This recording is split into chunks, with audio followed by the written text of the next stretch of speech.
Welcome and thank you for joining us for another episode of the Jane Irrigation Training Series. I'm your host, Richard Stacia, and today we'll be talking about ditching the guesswork, how online irrigation scheduling helps improve crop yields. And that's a mouthful, but it's a very important mouthful because as we know, the better you are about managing your water, the better your yields are going to be, and especially in tough years when pricing is usually very good, and this might make the biggest difference for you as a grower and the success of your farm. So this is becoming more and more important every year as we're starting to see some real temperature variances and things change with weather.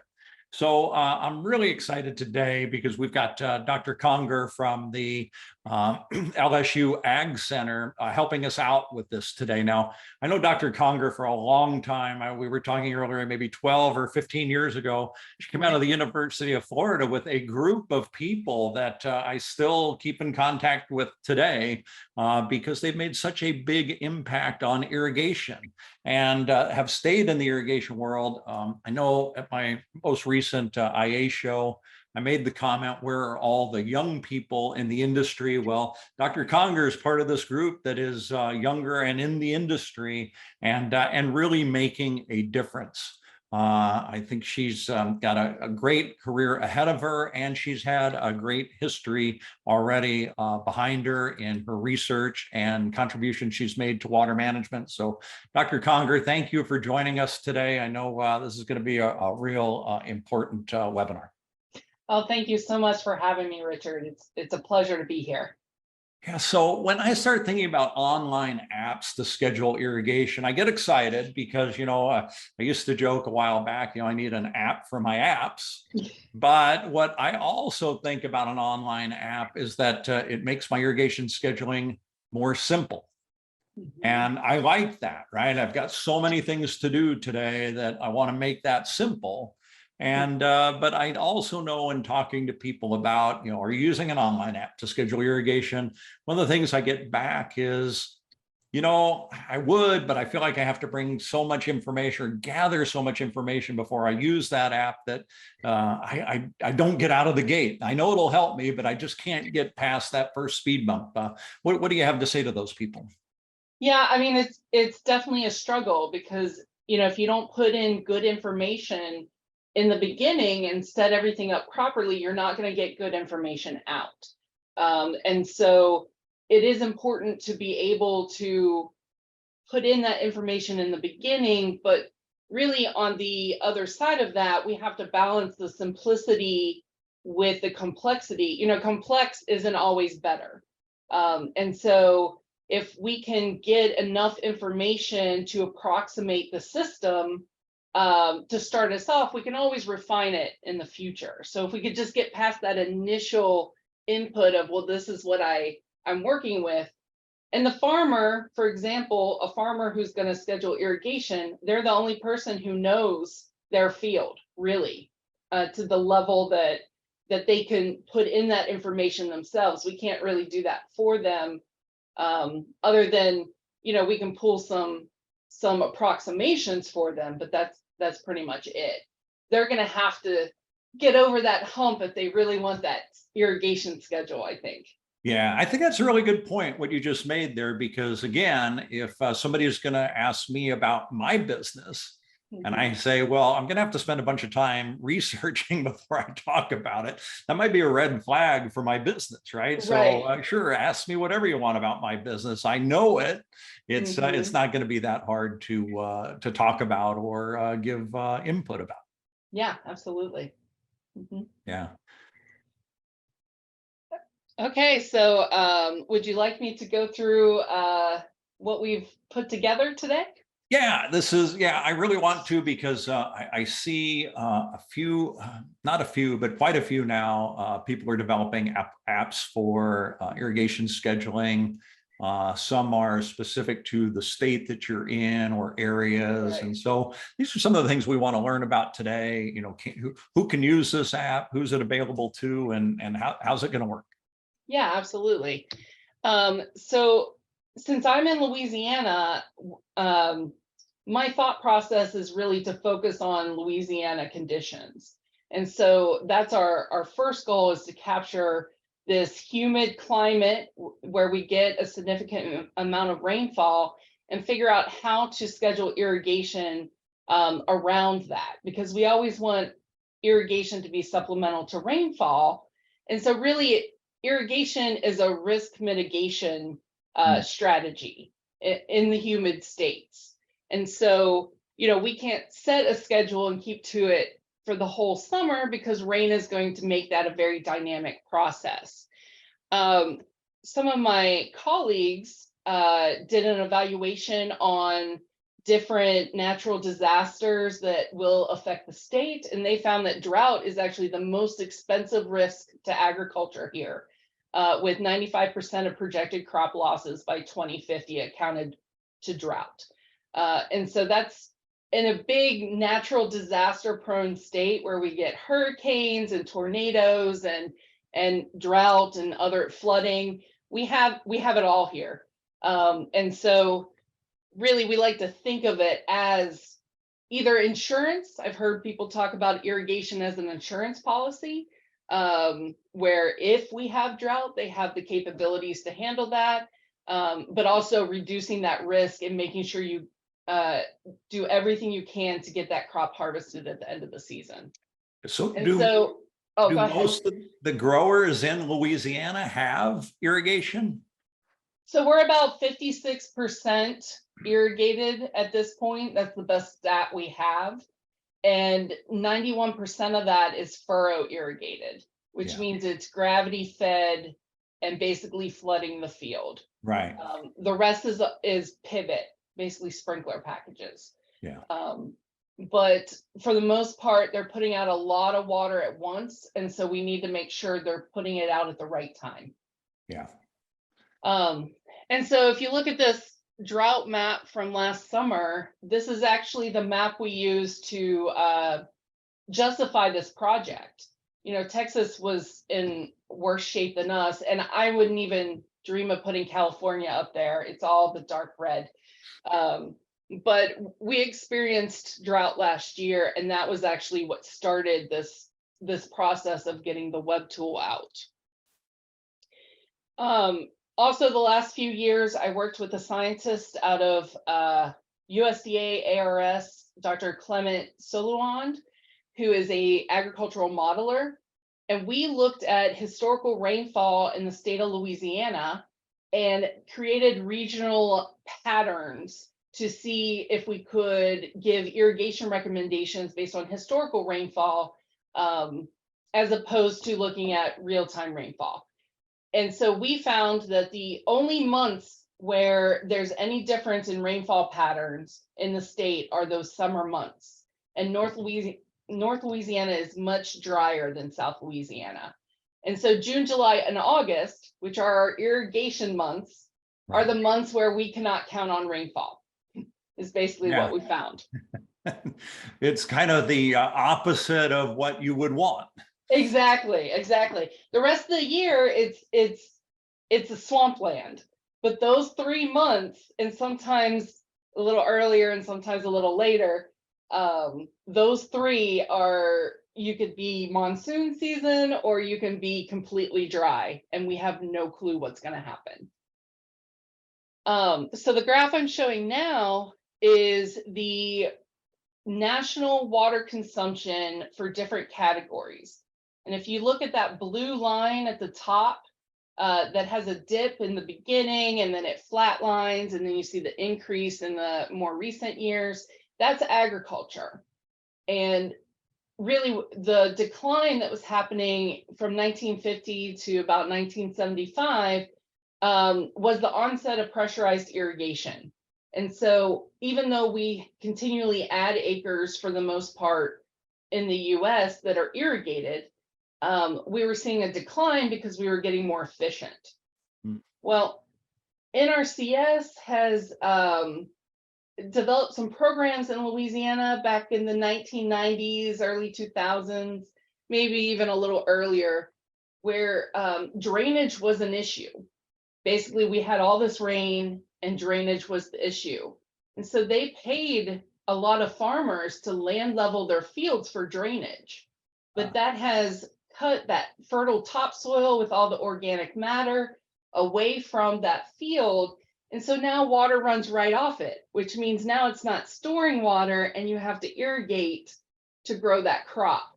And so the Mid-South has added irrigation. And so we're starting to see that incline again that we hadn't had before. And Yeah, the I think I Mid-South saw, is, I saw a slide on this a few years ago from the Irrigation Association. I was really surprised that they were showing where acreage was reduced and where it was gaining, and you referred to it as the Mid-South. It was really incredible how much it has increased over the last 20 years. Yeah, Arkansas, I think, is one of the biggest water users in agriculture for irrigation purposes, right in there with California and Texas. And I think Nebraska is at the top of that list. Yeah, it's pretty incredible. Yeah, I think Idaho's in there too for potatoes. So yeah, probably so. Yeah. So this is basically from the irrigation water management survey that's done with the agricultural census every 5 years. And this is where producers have reported how they're scheduling their irrigation. So if you look across the bottom, and they can pick multiple methods. They don't have to use just one. So these won't add up to 100%. But they can just look at the crop and see if they decide it needs irrigated by looking at how the crop looks. There's the feel of the soil. There's using a soil moisture sensor, using a commercial or government scheduling program, which is like what we're talking about today. That's the apps and the spreadsheets and the web tools that are being developed. Some states receive daily crop ET reports. There's the calendar schedule method where basically it's Monday. So that's the day I irrigate that field. And then they just know every day they have a different field to irrigate.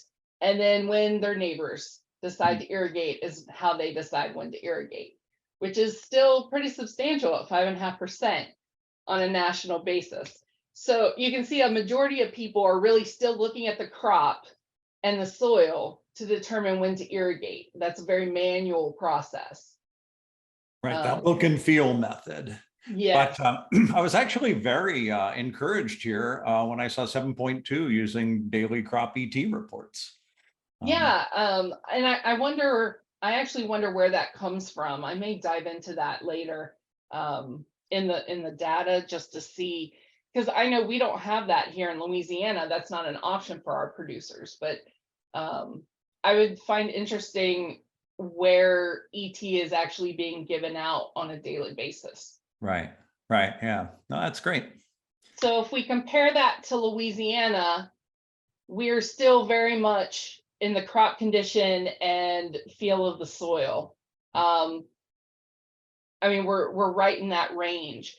What we're perfect for soil moisture sensors, right in that national average range.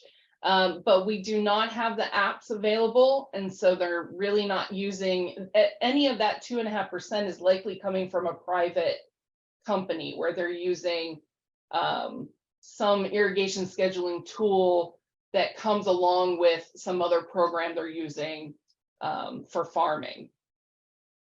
And so we're also not using those ET reports because we don't really provide those. But they did say less people are using the calendar and looking at their neighbors than the national average. And I compared that to Nebraska, because Nebraska is a big irrigated state. So, and they have a lot more resources. So I wanted to see the comparison there. And they're still doing a lot of the crop condition and feel the soil. But they do have more tools available. So they've been better on soil moisture sensors, using the scheduling programs and crop ET reports. So they must be one of those states that provides that to their farmers as an option. And really a combination of these are what's going to be the best option I'm a big fan of everybody thinks differently. And so here are all the tools available. Use the combination that makes the most sense to you. So I like the idea that they're looking at the field, but I also like the idea that they're using science to help them as well. Yeah, I've seen that a lot, right? It's the trust and verify.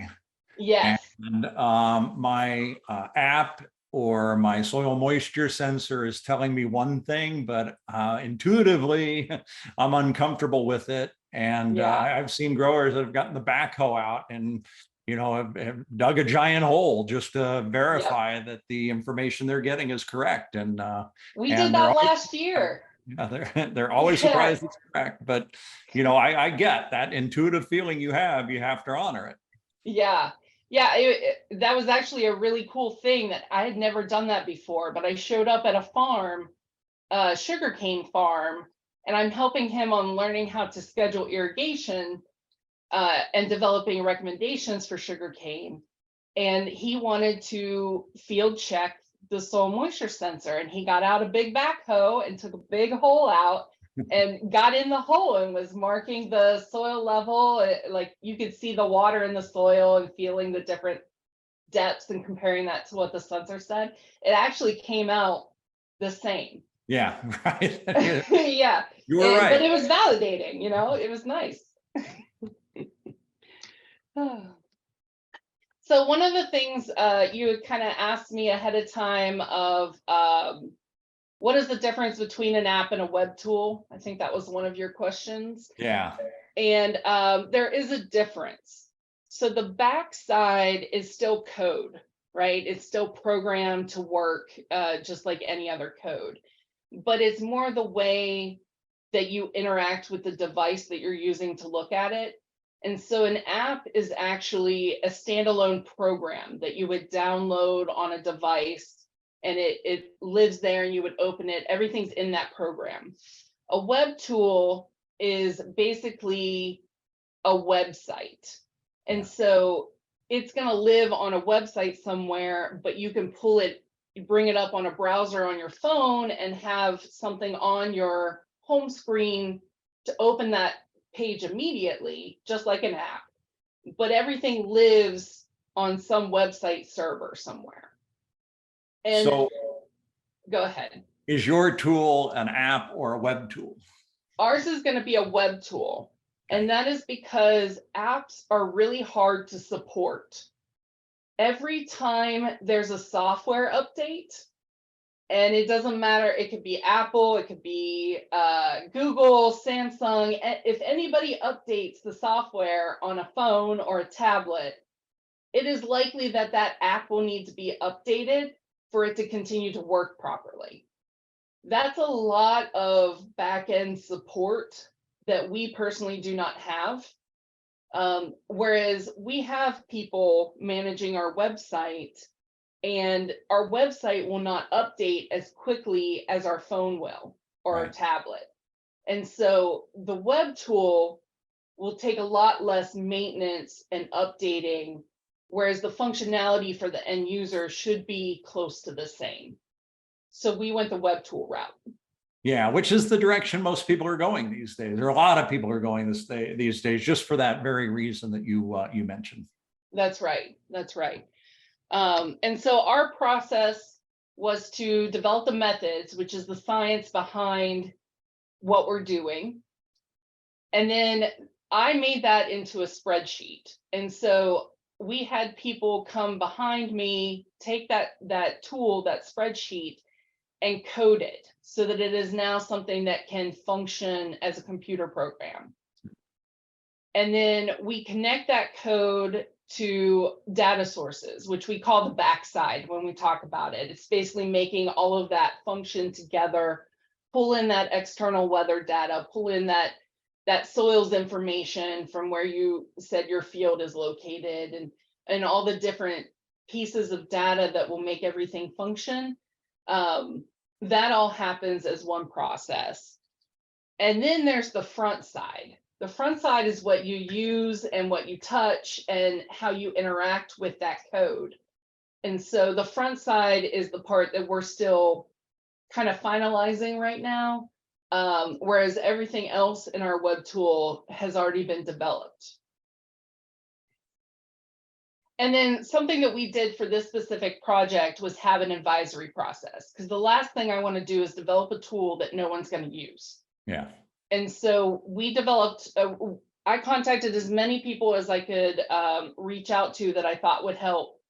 And so we have a board of a handful of producers and some industry professionals that know the state very well, who are advising us on what it should look like and what features it should have, and how they would interact with it to make it better, so that hopefully their peers will be able to use it and see the same benefit that they see in it. Yeah, that was so smart of you guys, right? Because I'm sure you heard some things where you said, "Oh, I wouldn't have thought of that," and Yeah. makes it so usable to the users. Yeah, and it comes back with, I think in one way, but not everybody thinks like me. Yeah. And so something that I think it should be doesn't mean that's what everybody else thinks it should look like. That's just how I think about it.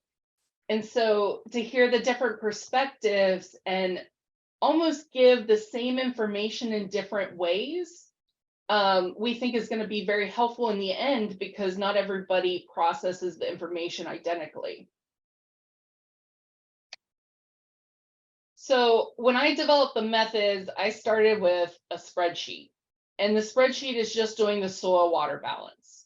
So you have your input information, like when you planted and what your field capacity and permanent wilting point and all these details at the top to set up, basically describe your field. And then below that, it was putting every day from your planting date and growing the roots and keeping track of the water moving through the system from ET and rain.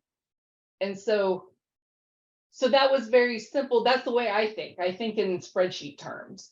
But I don't know any producer, other than maybe a handful of producers who are also engineers, that would really enjoy pulling out a spreadsheet every time they want to talk about irrigation.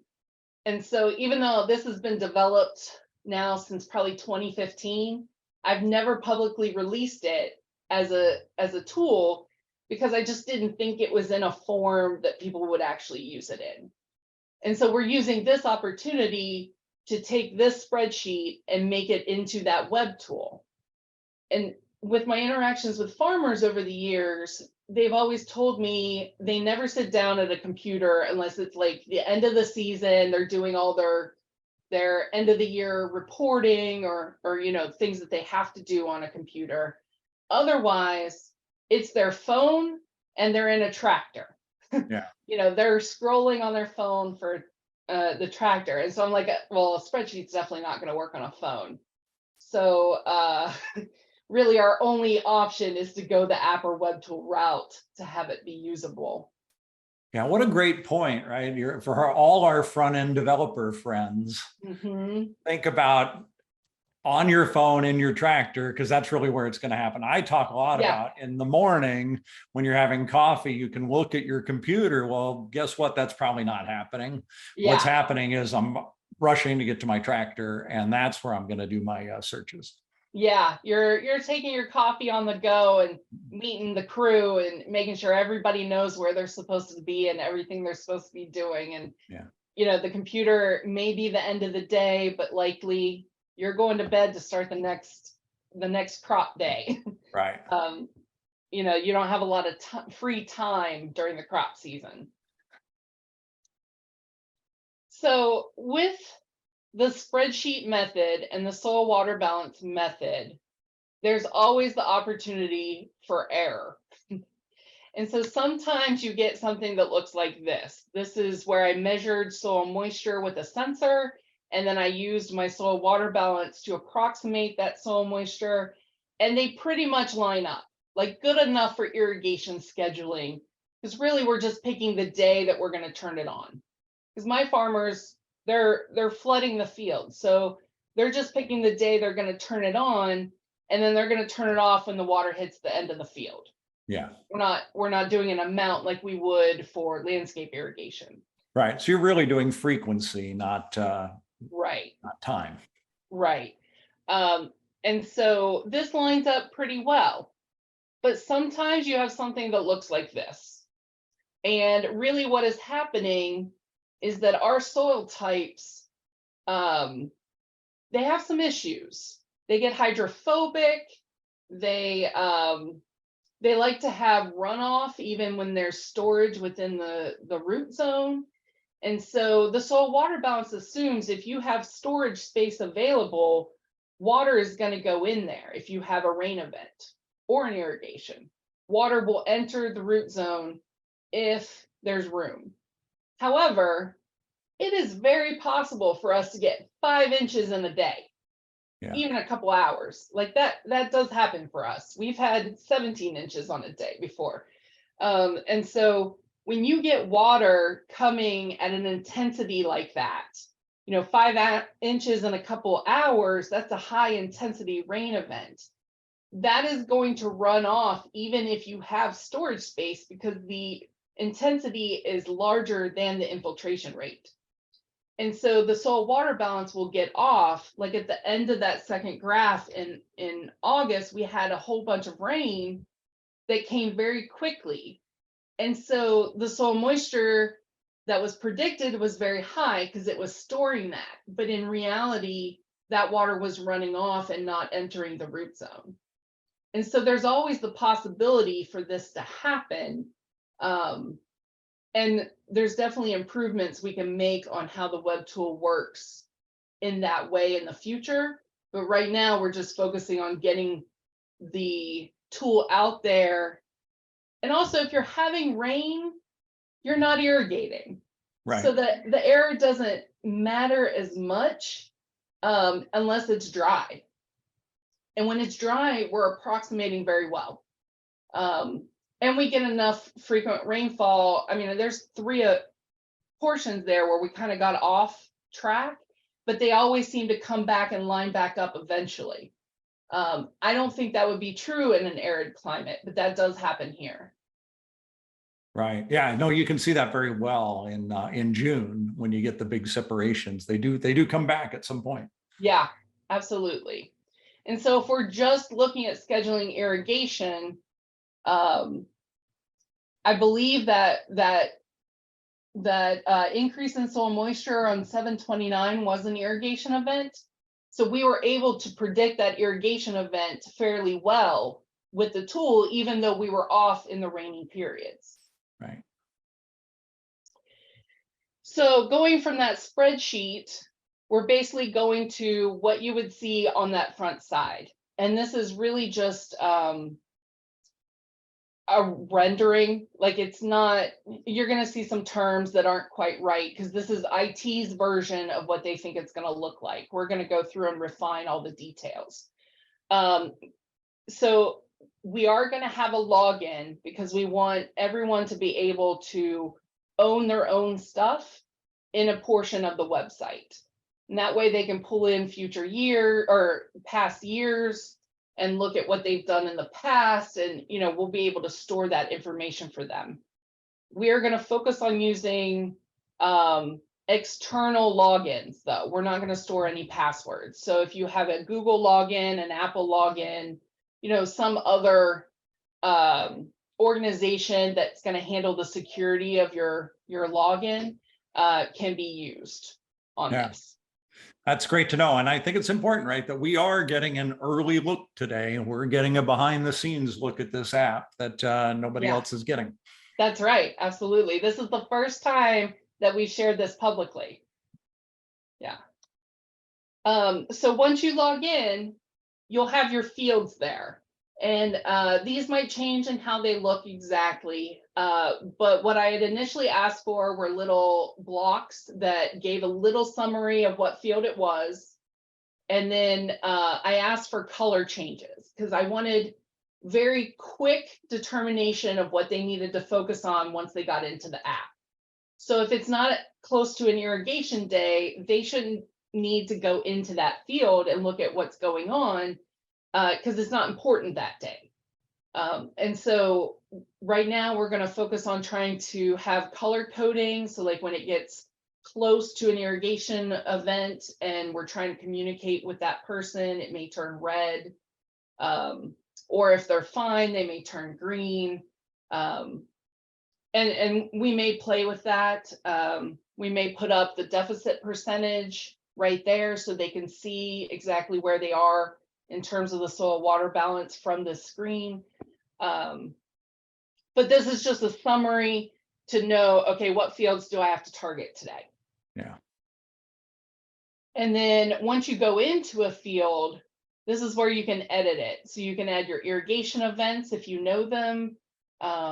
You can change the information at the top, which a lot of that will be brought in automatically once they define the field. So they can edit the field here. And right. then, So I only have to do this one time though. The data is saved. Is that correct? Exactly. Yes. So you do it the first time to set up the field, and you would only come in here if you were adding an irrigation event. And realistically, we're looking at, on average, probably 5 events per year. Mm-hmm. So you wouldn't come in here very often unless we are in a drought like we had last year. So then if you want to go in and see how that field is doing, like if you are close to an irrigation event, this is what that would look like. So the top still has that information about the field. And then right below that is your deficit value. And you can see there's 2 bars there, the red and blue, and then the yellow that kind of looks like a rain gauge. Mm-hmm. We're still trying to decide which way it should look. So if you have an opinion, I'd love to hear it. I like the red and blue, but I've had some people tell me recently they like the rain gauge look. Huh. So if I understand right, the red is actually showing you that deficit amount coming down, right? And yes, I like that better, but that doesn't mean anything. Yeah, I know what you mean.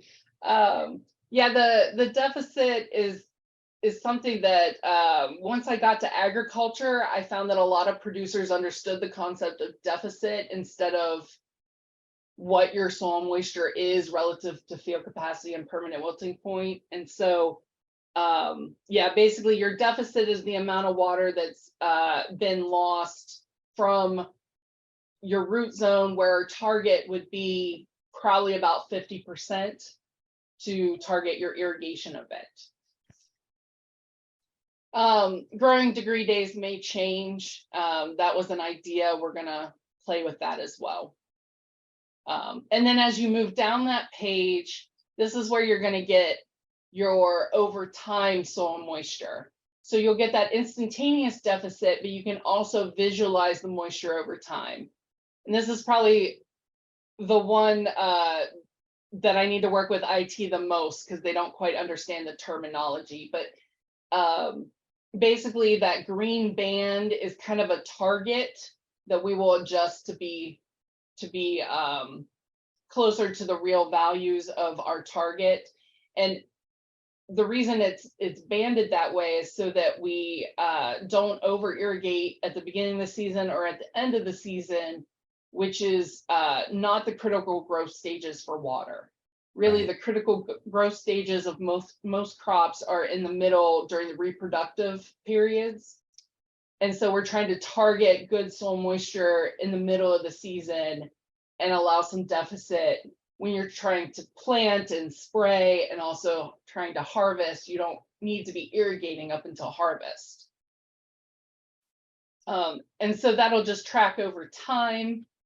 And then it kind of looks like a little tab there where it says irrigation activities. So if you go to water deficit, it's going to look closer like this. And this is the same as the little bar where we saw the instantaneous number, but it's tracked over time. So it's going to be the same as that line, but it's just a different way of thinking about it. And then the last tab is a tabular format. So in the end, it's going to provide you the date, not just the irrigation date, but the actual date. and it'll give you the ET value, the rainfall amount, the irrigation amount that you put in, and those deficit values, so that you can export that and have that information readily available. Okay, so if I'm getting this right, again, it is to say, turn your irrigation on. Yes. It's not to say run it for 24 hours or 12 hours. It's say, turn it on. You know when to turn it off. We'll tell you when to turn it on again. Exactly. And there are other technologies that we can use are already available through extension. We can educate on them that will help you determine how long that time is and how to best apply it. This tool is basically being added to that suite of tools so that you also know when to do it. Yeah. Yeah, I think that's great, right? I was talking to a flower grower yesterday, and they said, well, once a week is what we water in the summer. And I'm like, well, yeah. Yeah, I mean, that's that calendar method, right? Like I water this field every Monday, or I water, these flowers get watered every Wednesday.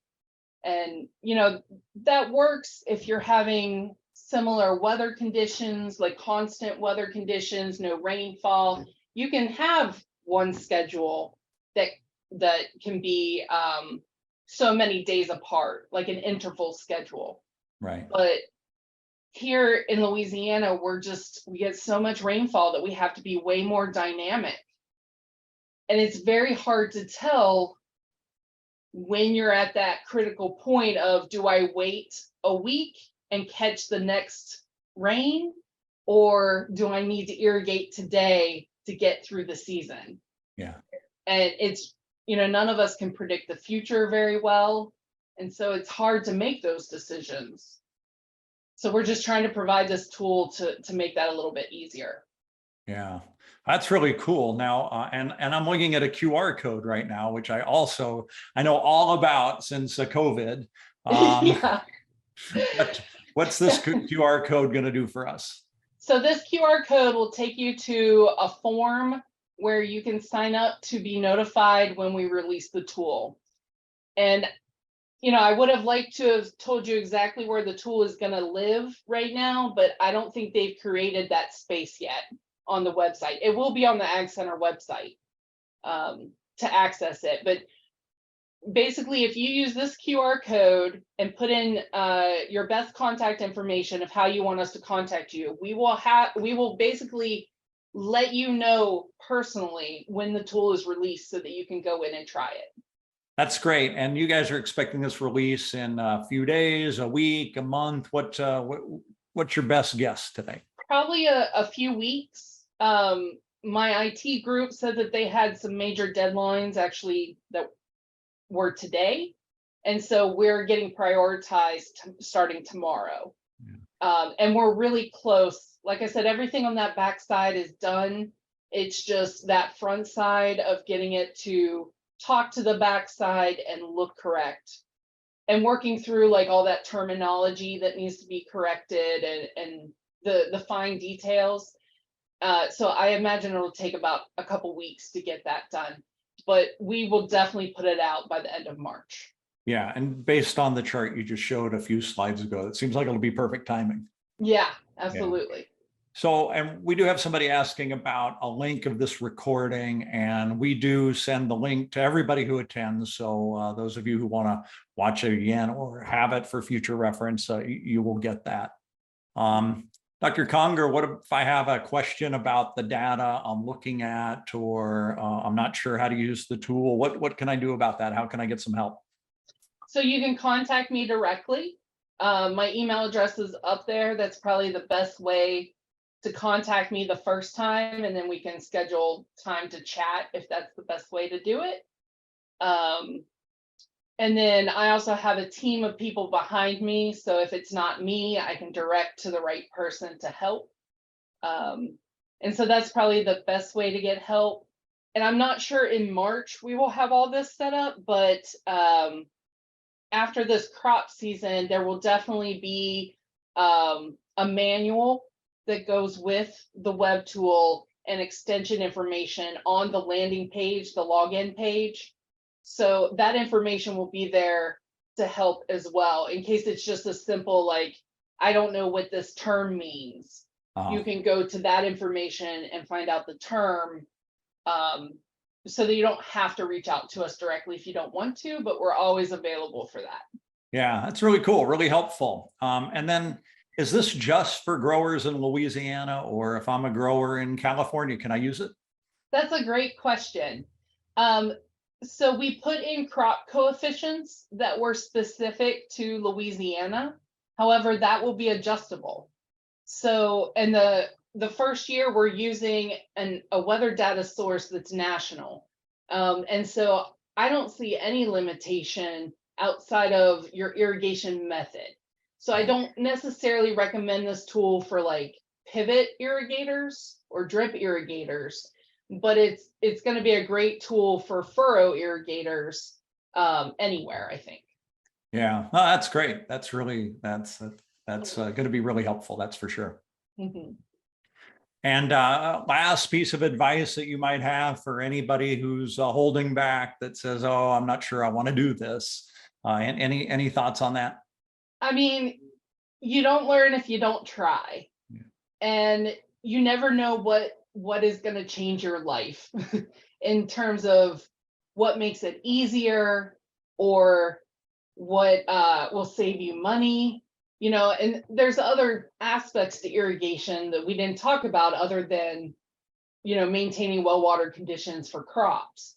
You know, economics comes into play, and that's discussed a lot when I talk to farmers about, well, I'd love to drip irrigate, but the cost doesn't match, you know, my crop production profit. Like, I can't afford it. And that does happen. And we will, you know, this is just the first year. We will incorporate other things like economics in the future. But I mean, if you're going to irrigate today, you might as well try out the resources you have, and this one's going to be free. So there's really no downside. Yeah, well said. And that's true, right? I mean, yeah. You might as well use all the tools available to get the best irrigation schedule going. Yeah, absolutely. Well, Dr. Conger, no surprise, this was full of really good information today. It wasn't just an education on the app, but it was a great education for irrigation scheduling too. So I really appreciate you taking the time and putting us together and taking the time to deliver it today. It was really excellent. Thank you. Oh, thanks for having me. This was so much fun. Yeah, and I want to say thank you to all the viewers. We know how busy everybody is these days. So the fact that you're taking some of your day to spend with us, we really appreciate. We hope we're delivering good irrigation information to all of you. Remember, you can see all of our trainings at the janesusa.com/trainings page, or also on our YouTube page, or wherever you listen to your favorite podcast. You know, we extract the audio out of this and create a podcast. So one of the things I really like to think about is people in the field working and listening and educating at the same time. That's just really great. So again, thank you so much. Really appreciate it. And we hope you have a good rest of the afternoon.